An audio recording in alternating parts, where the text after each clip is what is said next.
C'est une maladie qui touche 46 millions de personnes environ dans le monde, la maladie d'Alzheimer. Et c'est l'une des pathologies les plus difficiles à dépister. Pourtant, si on se fie à certaines affirmations largement relayées sur les réseaux sociaux, son diagnostic serait finalement très simple à établir. Vérification.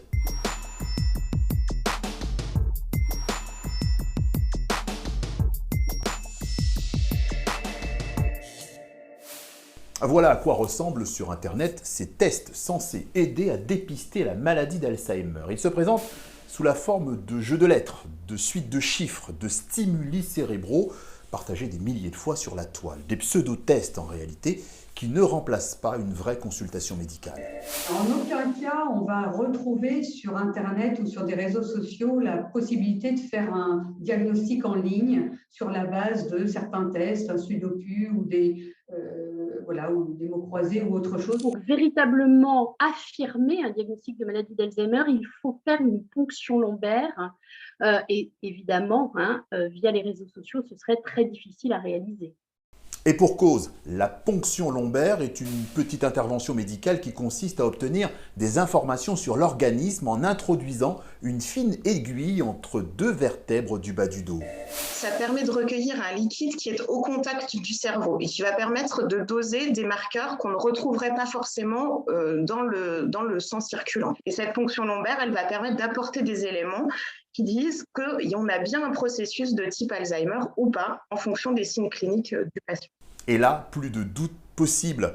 À vrai dire, le problème de ces pseudo-tests présents sur Internet, c'est qu'ils accrochent facilement toute personne profane qui a du mal à identifier les signes annonciateurs de la maladie d'Alzheimer. Et ils sont nombreux, ces signes. Problèmes d'élocution ou de difficulté à accomplir des tâches familières, mais aussi des dépressions. On pense également à la perte de mémoire, même si ce symptôme n'est pas forcément en soi une sonnette d'alarme.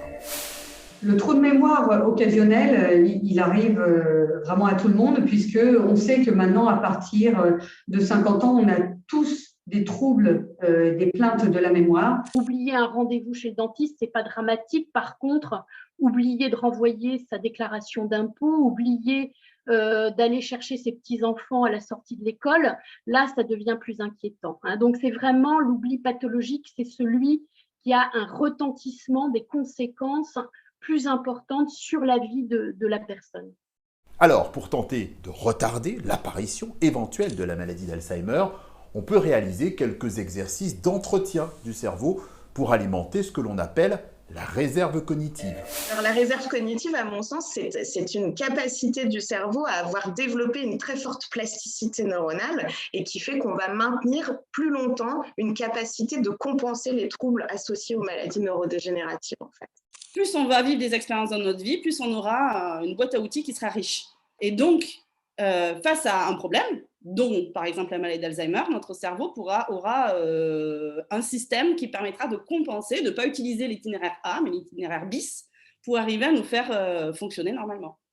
Autrement dit, notre cerveau est capable de résilience. Il faut le stimuler. Mais face à des maladies aussi graves, il faut surtout d'abord consulter.